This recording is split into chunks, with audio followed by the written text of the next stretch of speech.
supposedly unknown origin, staffed with heavy flow in a jumpsuit, with shapes of legs and a trunk that doesn't voice train. This is a great night at the camp bar. Man, I have autism. Did I mention that? Were you here last time? I was. My mom didn't take Tylenol. She also believes vaccines caused the problem, so I guess I'll blame my dad and his fixation on steroids, I guess. I have no muscle mass. Also, hyperfixation, World War II. What a great time to be alive. Yeah. We got ice agents slipping on ice because they don't know what they're doing.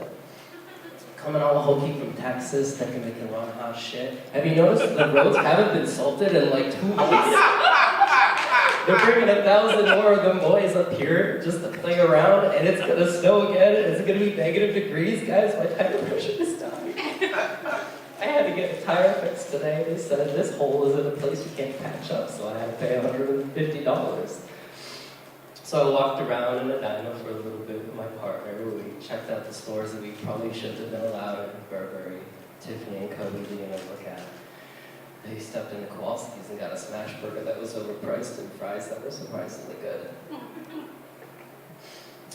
Yeah, do some charity work, guys. We're largely a crowd of white folks. It's kind of our time to shine.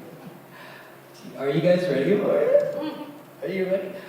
So they killed a woman, and they killed a lot of other people, and you know, when are we gonna start doing something? You guys are really quiet right now. If they break into your house, you can shoot them in this state, I checked. That's not a proposition or a promise. It's just kind of a. That's just factual information. Holy shit! Should we do like a Mo and Curly thing? Do you want to get up here? No. We could do that. Anyways. So, this guy's been walking around with marks on his hands and talking shit. Oh wow, that's the entrance to the ballroom. It's under construction. Have you seen the construction of the ballroom? I haven't. I don't know if he's talking about it like it's gonna happen or if it's actually a real thing or we have other things to worry about. Caroline Levitt hasn't been wearing her cross recently during all the press conference hearings, which I'm assuming means she's lying out of her ass. Oh my god, did you guys see the photos? Did you guys see the photos of everyone in the White House? Those close-ups? Damn, they did them dirty. Yeah. Holy shit, speaking about my hyperfixation of World War II, the picture of the fucking bald man looking like Goebbels was spot on. You know fucking Marco Rubio just in the corner looking all sad like, yeah, that paint job was alright, sure it was. They left all the outlets in the picture. Do you guys know how hard it is to take a picture? Do you know how easy it is to take a bad picture? Do you know how hard it is to get a bunch of fucking high-profile officials to stand in front of shitty-looking walls with terrible...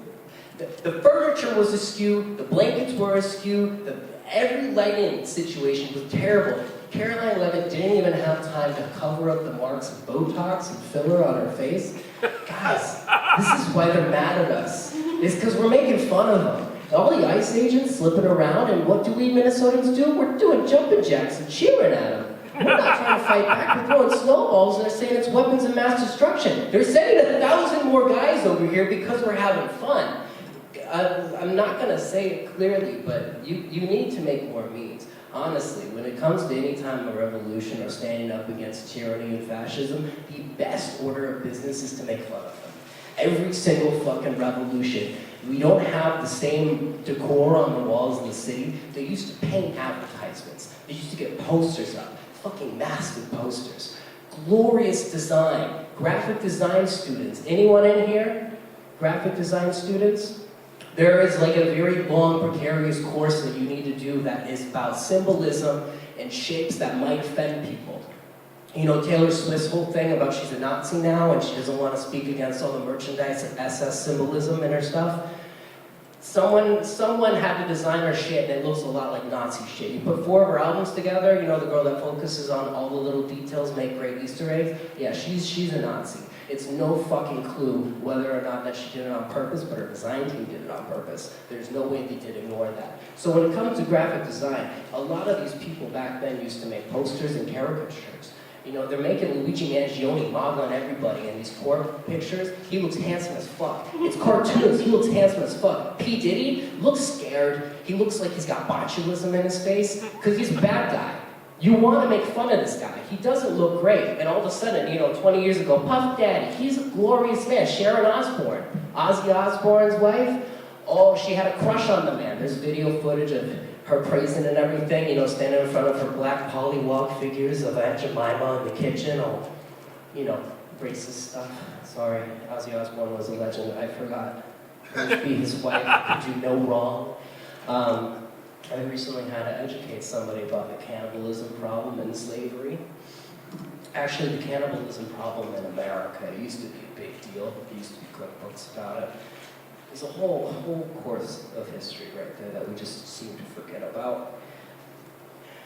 I prefer the dark meat. What's it about chicken? Oh, we're quiet again. Sorry. Am I educating you guys? I should sell weed. Apparently, I can be real good at it.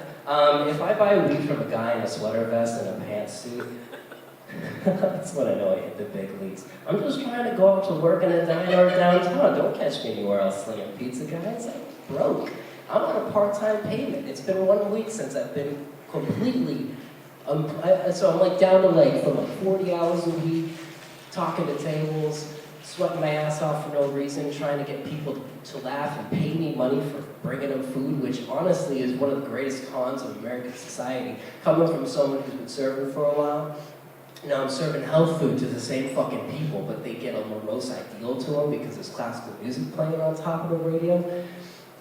Man, servers know what I'm talking about.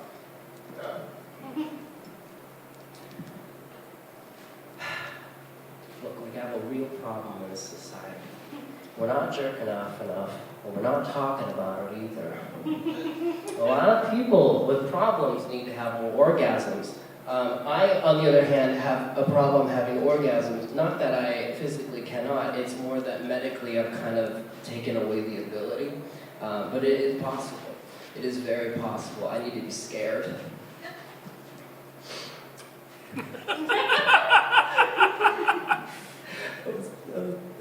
Is there more to that giggle that you want to tell us about? Maybe fearing for my life and in trouble. My dad was a bodybuilder. One time I saw his dick in the shower and I thought, wow, that's big. But looking back on it, my head was probably really small. It was at eye level height. He was teaching me how to rub soap on my arms. That wasn't what I was focused on. Listen, don't get in the shower with your kids naked. They are smart enough to wonder what the hell is going on. Nothing happened. And then he later said I was a punk ass because I might have been a little faggot.